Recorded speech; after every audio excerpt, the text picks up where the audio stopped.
So then folks, just like I said I wanted to, this is an updated and comprehensive master list of all of the engine swaps which we can currently do in Gran Turismo 7. I'm combining all of the previous episodes into one master list, as well as the newest engine swaps which were added as recently as GT7 Spec 2, aka the 1.40 patch, and of course I will do further episodes as with the smaller previous ones when we get future updates as well, so stick around for those on the channel, and if you're watching this in future, of course take a look on the channel for those additional ones as well. And to kick us off with those 10 newest engine swaps first, we first of all have the C7 Corvette Group 3 road version, which can be fitted with the LS7 Rampage engine. Then sticking with Corvettes, we have the 2009 ZR1, that's the C6 generation, already a seriously quick car. Now of all things, you can actually put the Chiron engine into it, incredible amount of horsepower, and of course all going through the rear wheels. Speaking of that Chiron motor, you can also put that into the next car, the 2013 Dodge Viper GTS. We also have a couple more Chiron engine swaps as well, in the form of the Huracan, the 2015 of course, and the 2014 Lexus RCF, which is a bit of a weird one to me. I don't quite get the connection there, but sure, go for it if you want to, I guess. And probably not too surprisingly, given the other ones that you can already do it too, the GTR Nismo as well. That's the 2017 shape, of course. Then moving on to the next Group 3 road version, we have the Mustang in its road-going form, which can be swapped with the very powerful Windsor 351 Maverick motor, which is a hell of a combination of that car with that engine. We then have a pretty cool engine swap in the form of the Mazda Atenza road version of the Group 3 race car, which can be fitted with the 787B engine. That's a pretty spicy swap as well. Then we also have the Evo, and in fact we have a pair of road-going versions of the Group B cars rather than the Group 3s, both for Subaru and Mitsubishi. First of all, with the Evo, you can put the GTR Nismo engine into it, the VR38 DETT, and then with the Subaru, a pretty cool choice of engine, sticking to those boxer roots, the CTR38 engine from, as the name suggests, the Roof CTR3, which is, again, a very cool engine to drop into that Subaru. A110, which you can drop in the GTR Nismo into, and spoiler alert, as you can see from the specs on screen, it is a bit of a beast. In fact, it's phenomenally quick. Then we have the Nissan 350Z, which you can swap with the RB26, aka the R34 Skyline GTR engine. Pretty nice swap there. Then we have two different R32 Skylines. First of all, the newer, in fact recently added R32 Nismo GTR, which you can drop the GTR Nismo engine into.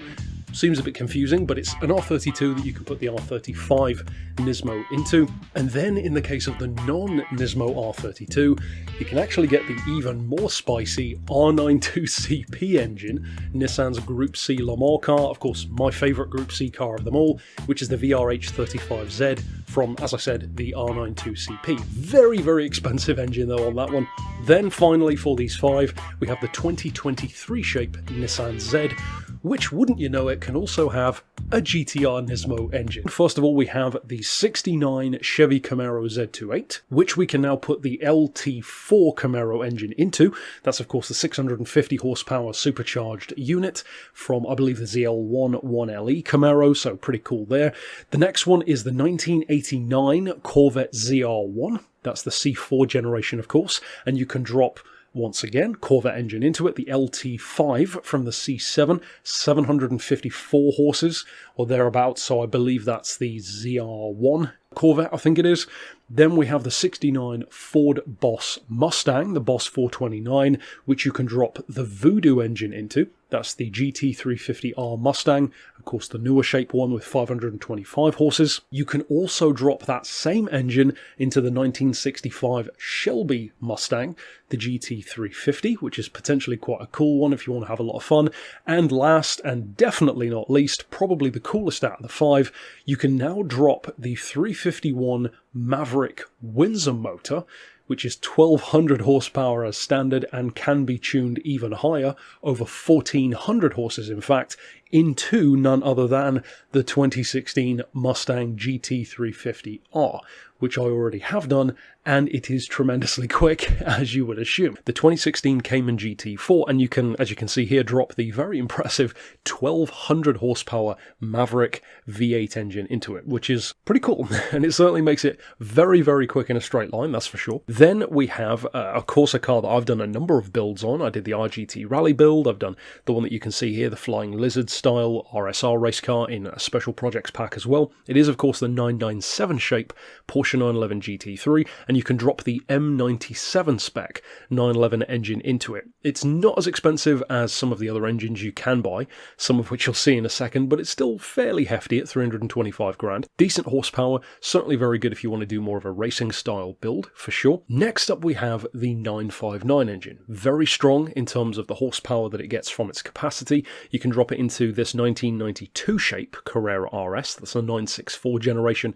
Of course, you've immediately got a decent power advantage. Sticking with the same engine though, we've then got one which is certainly amping up the craziness a bit more. The older 1973 Carrera RS, the 901, super iconic with the ducktail and the two-tone colours. And then last, and definitely not least, we get to probably the craziest one. Not the craziest in terms of horsepower, that's definitely the Maverick, but dropping a 959 engine into the classic Porsche 356 is bonkers. The car does get a bit heavier, but it's still well under a ton.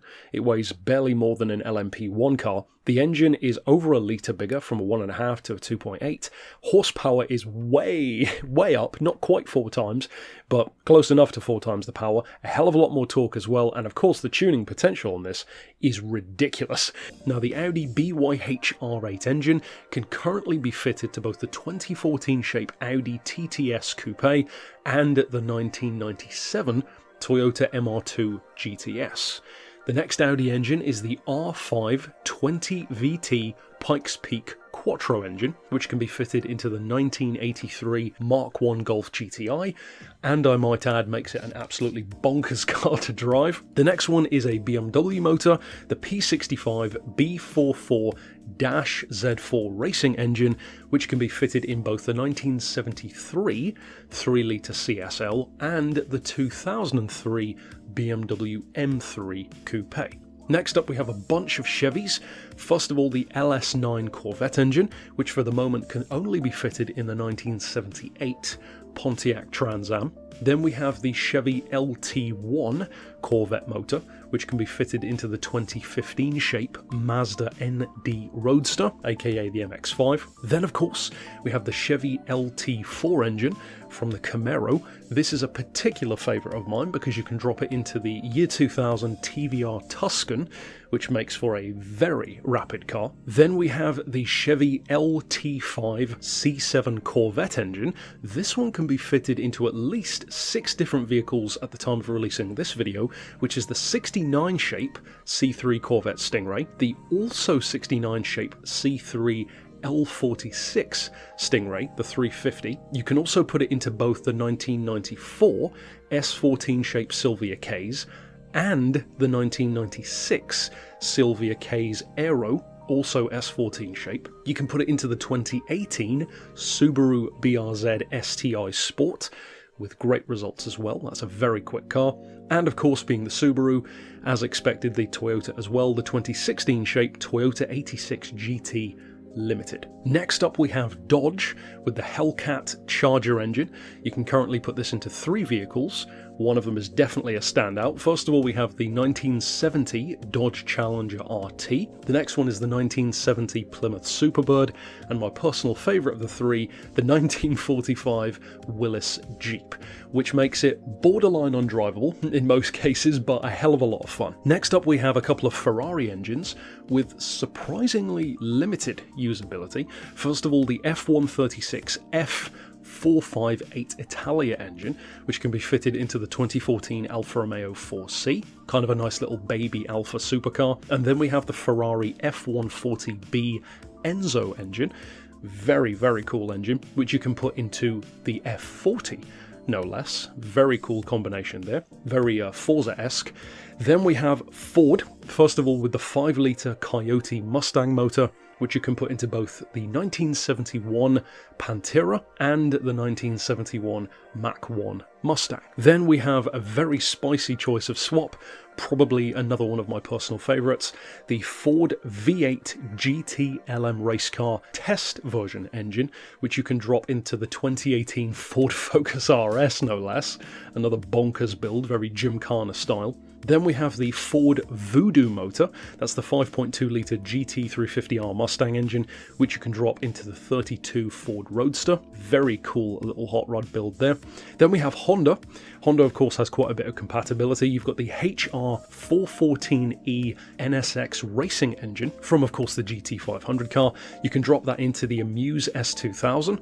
Pretty spicy swap there. You can drop it into both the 1992 and 2002 Type R NSXs, and interestingly, this is a bit of a weird one, in one of the rare occasions where it's technically a downgrade in terms of stock power, the 2017 Subaru BRZ drift car. Curious choice, but you might want to do that if you want to turn it into more of a race car build, I guess. Then we have another engine which, at least for me personally, I tend to win a lot, the K20C1 2020 shape Civic Type R engine, also of course from Honda.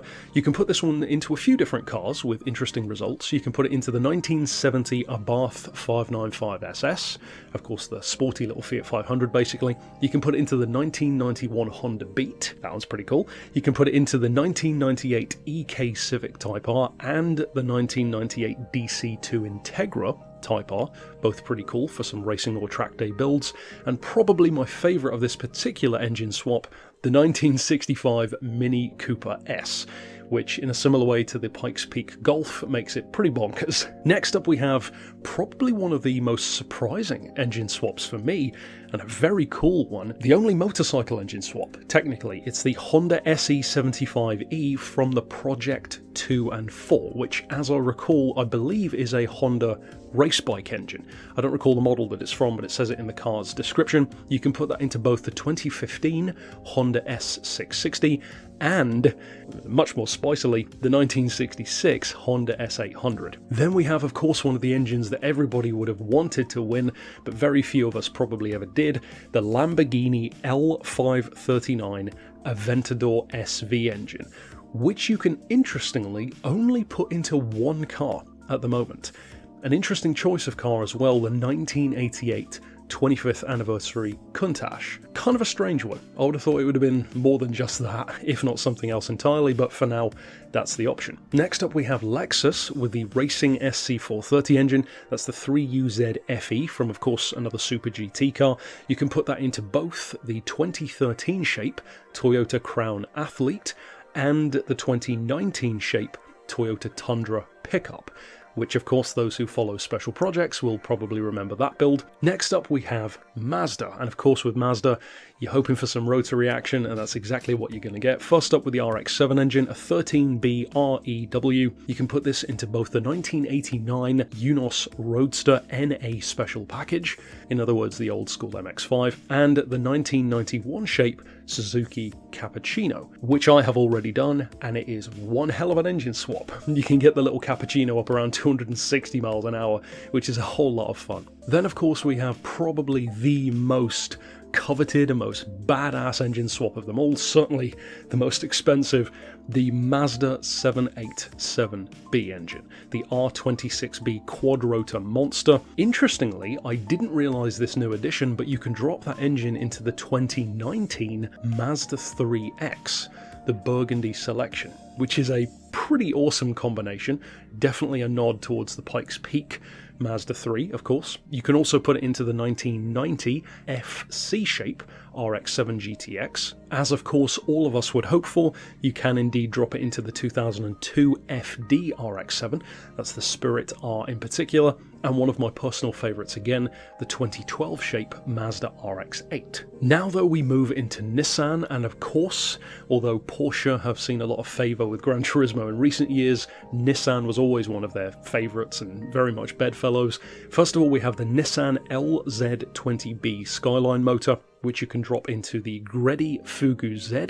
You can drop it into two of the classic Skylines, both the 1973 2000 GTR, that's the KPGC 110, and the 1970 shape Skyline, the KPGC 10, which is the quote-unquote hardtop GTR as they call it. Then we have the Nissan SR20 DET S15 Silvia motor, which you can put into both the 1990 shape Silvia Ks, that's the S13 generation, Dia Selection, and the classic Fairlady Z 432 from 1969. Then we have the Nissan VK45DE GTR engine, which you can put into the 2008 Fairlady Z, that's a Z34, or as those of us in the UK and I'm sure other places call it, the 370Z. Then we have an engine which I actually haven't tried yet, I don't think, and I'm really looking forward to it, the Nissan VRH35Z from none other than my personal favourite Group C car, the R92CP, which you can put, interestingly, into a pair of Skylines, no less, the R33 V-Spec from 1997, and of course the R34 Spec 2 NER from 2002. Then of course we have a very famous engine from Nissan again, the VR38 DETT GTR Nismo engine. I feel like plenty of us have probably won this engine. This one is definitely one of my favourite swaps in the game and makes for a crazy car because you can drop that into the 1991 Lancia Delta. And that thing is a beast. You can put it into the 1996 180SX Type X as well. You can put it into the 1998 Nissan 300ZX, which makes for a very quick car on Route X, and one of the ones that definitely needs to come with an asterisk, and that is the S15 touring car. Very curious to be able to engine swap an actual race car. But the thing that you do need to note is, as tempting as that sounds, it immediately makes the car ineligible for balance of performance. So use it wisely, or at least have two of them. The next one is a pretty curious swap. A Pagani engine, of all things, which in other words means basically a Mercedes engine, a Pagani M158 AMG Huayra motor, which you can put into none other than the 1997 Supra from Toyota, the Supra RZ A80 shape, which of course is a pretty nice nod to the top secret Supra with the V12 engine at the time. Then we move into some, of course, spicy engines, and these were some of the ones which I never won, even with the engine swap exploit that we had ages ago, the Porsche motors. First up we have the Porsche M64/03 911 engine. You can put that into both the 1966 Beetle and the 1962 Samba bus, both of which are very spicy swaps. Then we also have the Porsche M97-80 911 engine, which you can put into both the 1981 911 Turbo and the 2016 GT3 RS. We then have the Roadster Shop Rampage engine, LS7, of course a Chevy motor technically. You can put that into the Amuse 380 RS Superleggera. That's a pretty interesting one. You can put it into the DeLorean, of all things, from 2004, which I've heard great things from many people in terms of it being one of their favourites. You can put it into the 1971 Fairlady 240ZG, that's the HS30 shape, and interestingly you can actually drop it into the RE Amamiya RX-7, which is a curious one. Then we have, for me, definitely another one of the far less expected swaps, the roof motor from the CTR3. It's a CTR38 engine, which you can put into a 911, not too surprisingly, but a 1995 shape 993 Carrera RS. Pretty curious swap, that one. Then we have the Subaru LS7 BRZ engine, of course again technically a Chevy motor from the drift car, and you can drop that into the S13 Silvia, the Silvia Qs from 1988, and any who have followed my speed builds will know that that car is a formidable opponent. It's incredibly quick. Then we have, of course, another one of the coolest engines, up there with the 787B and the Aventador, the Escudo engine. I feel like you could play the game forever and never win that engine in most cases, but it's the H25A Escudo motor. You can put that into two different Mitsubishis at the moment. I have my fingers crossed like crazy to be able to put an engine like this into the Toyota Alphard, but for now you can only put it into the 1991 Mitsubishi GTO Twin Turbo and the 2015 Mitsubishi Evo 10 Final Edition. That one sounds like an incredible proposition, an 1100 horsepower Pikes Peak style Evo, but trust me when I say, just like the Escudo itself, this engine comes with a hell of a lot of turbo lag. Next up we have a really interesting one, another Suzuki motor, but the V8 from the Group 3 Vision GT car. Very curious choice of engine there. You can put it into, just as curiously, the Alfa Romeo 4C Group 3 road car for some weird reason. You can put it into the 1989 BMW M3, the E30 shape. That's quite an interesting one, potentially quite a nice drift build there. And the 2015 Subaru BRZ S. And of course, we've left the best until last. Well, not really, but if you ask the internet, it certainly is. The Toyota 2JZ GTE Supra engine. No way near as powerful in the game as it would be in real life with the right tuning, but you can put it into a couple of different cars, one of which is another one of my personal favourite builds, the 2002 S15 Silvia Spec R. You can put it into both the 2021 shape Subaru BRZ S, and the Toyota GR86 RZ, and the one which I find the most interesting with this engine, especially fully tuned at 777 horsepower, the GR Yaris from 2020. But that's it overall for this particular rundown. Of course, I'll see you next time with more, and for now, as always, thanks for watching.